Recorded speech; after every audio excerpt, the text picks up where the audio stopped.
This is the view from my office window. It's Seattle's Alaskan Way viaduct. A few months ago, this double-decker freeway carried 90,000 cars over the city's downtown waterfront every day. Now, it carries 0 cars because they're tearing it down and replacing it with a tunnel. But for 3 weeks, we got a glance into what it's like to go without a big downtown freeway. But could you do that forever? Just get rid of a freeway? To answer that, we're gonna take a road trip through history. US freeway mania really kicked off during the 1950s when President Eisenhower created the Interstate highway system. But even he was shocked when he saw construction crews building the Capitol Beltway in DC. Even he recognized how destructive freeways would be in cities. Before long, people were using the freeways to drive everywhere. They were crowded, expensive, and bad for the environment. They cut through urban communities and fueled neighborhood segregation. And making them wider wasn't helping congestion. See, roads don't really follow the normal rules of the universe. Take this freeway. It has a traffic problem.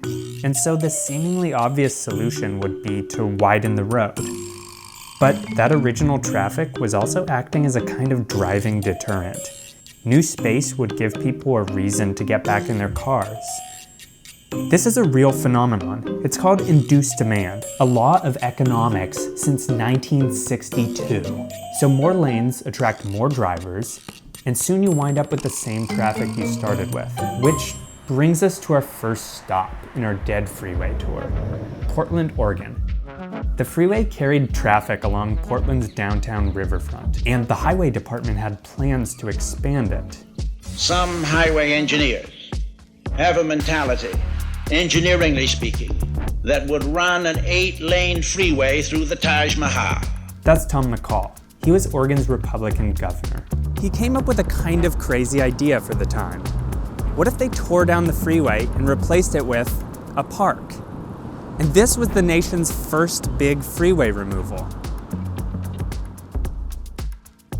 Oregon was building 2 interstates in the area, so this downtown freeway just wasn't that necessary anymore. And it didn't end up creating the traffic nightmare that some had predicted.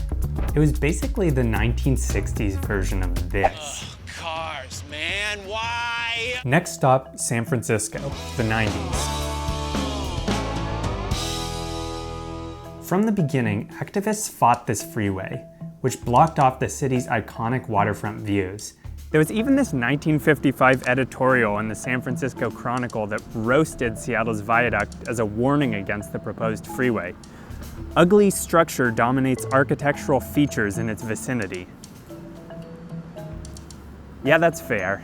The thing that finally sealed the freeway's fate was the big 1989 earthquake.